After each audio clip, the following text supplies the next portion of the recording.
dream. And I'm starting to think that's all it was. Just a dream. I mean, yeah, that page was pretty ominous, but I've gone through that book 100 times. It's altogether possible that my subconscious remembered the page number and the photo. I've had a lot of free-floating anxiety lately, and my imagination may have been looking for something to give some form to that anxiety. Did you just have a— What? Okay, no fair trying to sneak up on a guy.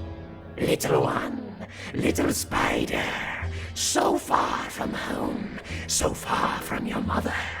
Shartra smelled you on the other side, followed the scent across the darkness. Little one, little spider.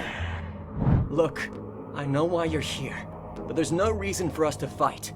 I don't buy into this whole natural enemies thing. People have choices. They have free will. Shartra not people. Okay, well, yeah, there is that. Shartra not fight. There, you see? It's— To fight needs two of equal power. With you, Shartra play until she is bored. Then Shartra gives you to her children. Okay, sorry, not interested.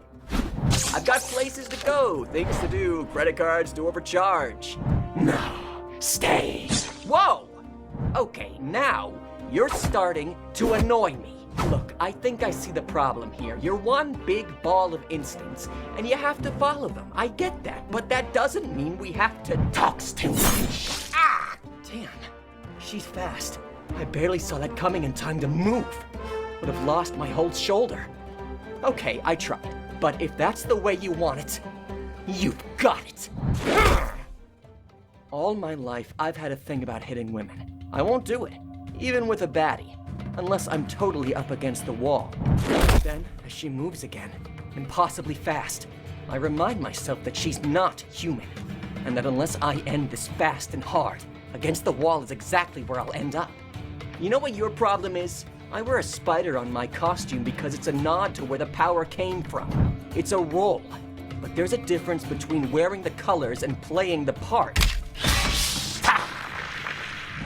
And letting yourself get buried in the parts. I decide to make tracks while I can. I don't know if she can really track me the way she says, but it's worth testing the hypothesis just in case. Play. I head uptown, into the noise and the traffic, buying time. I've been at this long enough to know that going toe-to-toe against someone you've just met is stupid, unless there are lives at stake. Then it's still stupid, but necessary.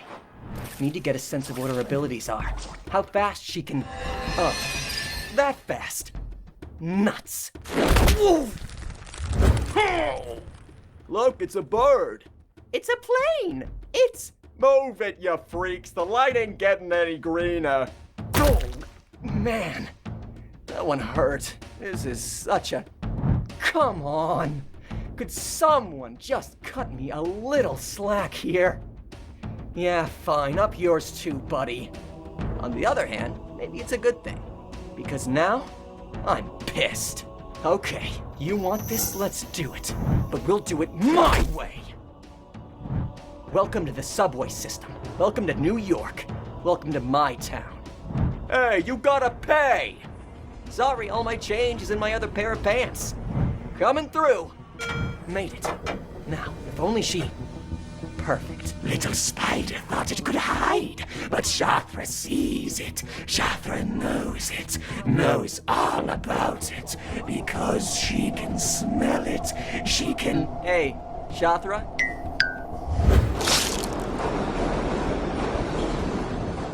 It should be a moment to relax, to celebrate.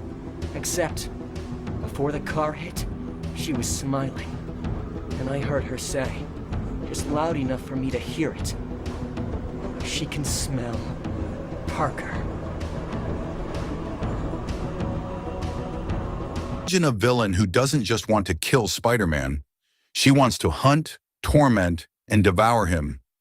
Meet Shartra, the spider wasp.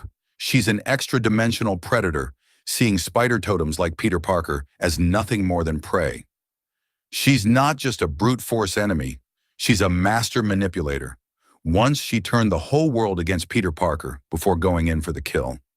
Her venom can corrupt spider people, twisting them into monstrous wasp-like creatures under her control. And in the end of the Spider-Verse, she nearly destroyed the entire web of life and destiny, threatening every spider person across the multiverse. With her strength, intelligence, and hunger for spider totems, she might just be one of the most terrifying threats in Spider-Man's rogues gallery. Plane who hunts Spider-Man as prey. She can change her shape, use paralyzing. Shartra, long ago, being from Earth 001, before it became the corrupted Loom World.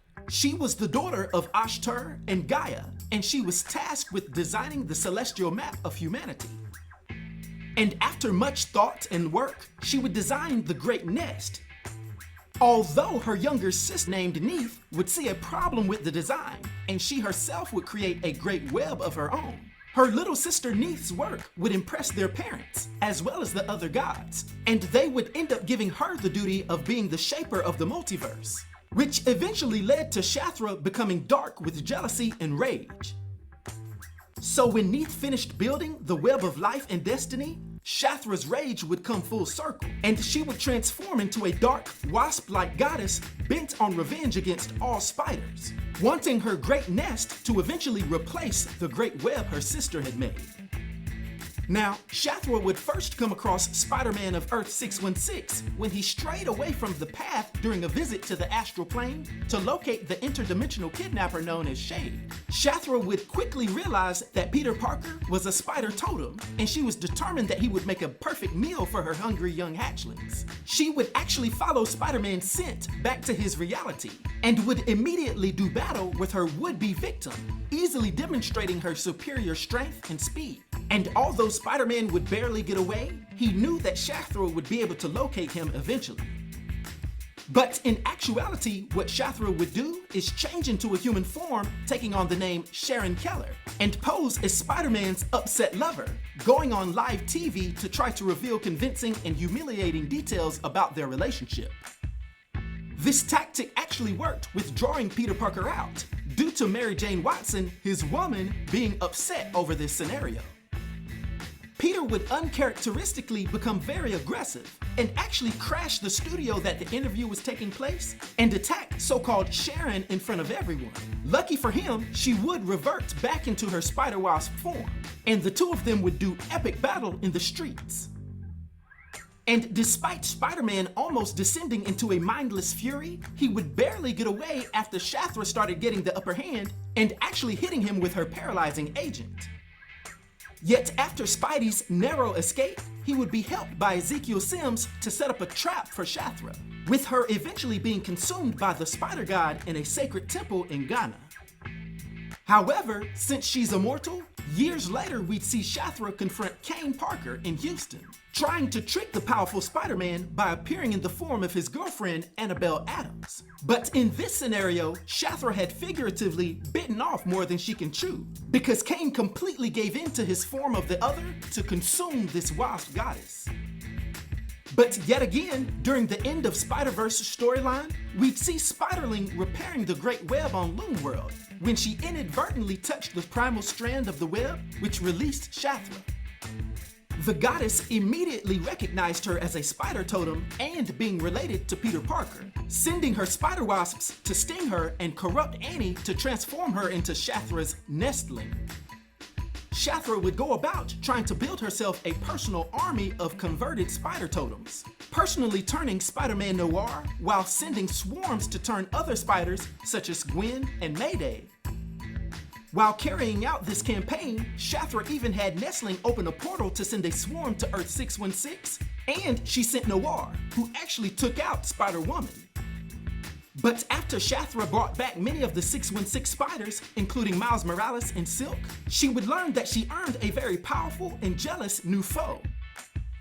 The inheritor named Moreland would be seen ripping through her underlings in the Great Nest and preparing to do epic battle with her. Well, I guess she learned you don't mess with a man's food. Now, for her